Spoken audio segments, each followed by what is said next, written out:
ذمہ لیا، یعنی مجھے ضامن ٹھہرایا؟ انہوں نے کہا ہاں ہم نے اقرار کیا۔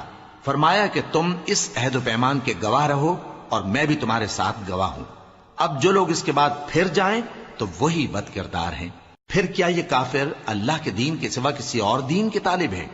حالانکہ سب اہل آسمان و زمین خوشی یا ناخوشی سے اللہ کے فرما بردار ہیں اور اسی کی طرف لوٹ کر جانے والے ہیں۔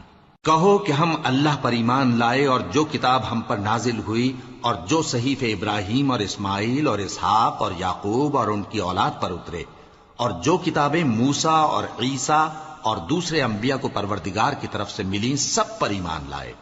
ہم ان پیغمبروں میں سے کسی میں کچھ فرق نہیں کرتے، اور ہم اسی اللہ کے فرما بردار ہیں۔ اور جو شخص اسلام کے سوا کسی اور دین کا طالب ہوگا وہ اس سے ہرگز قبول نہیں کیا جائے گا، اور ایسا شخص آخرت میں نقصان اٹھانے والوں میں ہوگا۔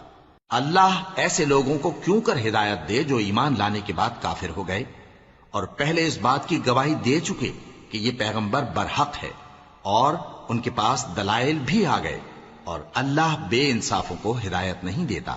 ان لوگوں کی سزا یہ ہے کہ ان پر اللہ کی اور فرشتوں کی اور انسانوں کی سب کی لعنت ہے، ہمیشہ اس لعنت میں گرفتار رہیں گے۔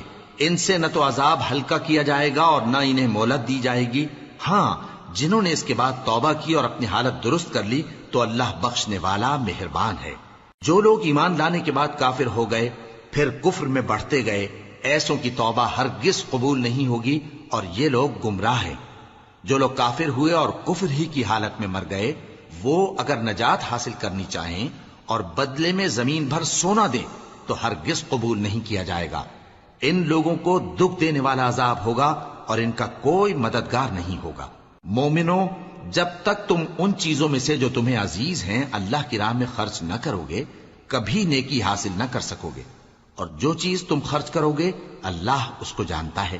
بنی اسرائیل کے لیے تورات کے نازل ہونے سے پہلے کھانے کی تمام چیزیں حلال تھیں بجز ان کے جو یعقوب نے خود اپنے اوپر حرام کر لی تھی۔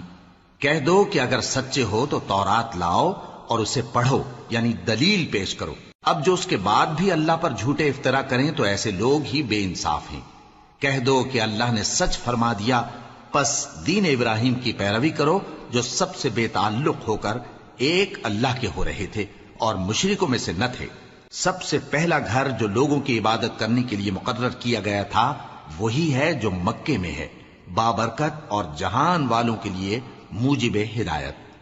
اس میں کھلی ہوئی نشانیاں ہیں، جن میں سے ایک ابراہیم کے کھڑے ہونے کی جگہ ہے۔ جو شخص اس مبارک گھر میں داخل ہوا اس نے امن پا لیا، اور لوگوں پر اللہ کا حق یعنی فرض ہے کہ جو اس گھر تک جانے کا مقدور رکھے وہ اس کا حج کرے، اور جو اس حکم کی تعمیل نہ کرے گا تو اللہ بھی اہل عالم سے بے نیاز ہے۔ کہو کہ اے اہل کتاب، تم اللہ کی آیتوں سے کیوں کفر کرتے ہو جبکہ اللہ تمہارے سب اعمال سے باخبر ہے؟ کہو کہ اے اہل کتاب، تم مومنوں کو اللہ کے رستے سے کیوں روکتے ہو، اور باوجود کہ تم اس سے واقف ہو اس میں کجی نکالتے ہو، اور اللہ تمہارے کرتوتوں سے بے خبر نہیں؟ مومنوں، اگر تم اہل کتاب کے کسی فریق کا کہا مان لو گے تو وہ تمہیں ایمان لانے کے بعد کافر بنا دیں گے، اور تم کیوں کر کفر کرو گے جبکہ تم کو اللہ کی آیتیں پڑھ پڑھ کر سنائی جاتی ہیں اور تم میں اس کے پیغمبر موجود ہیں۔ اور جس نے اللہ کی رسی کو مضبوط پکڑ لیا وہ سیدھے رستے لگ گیا۔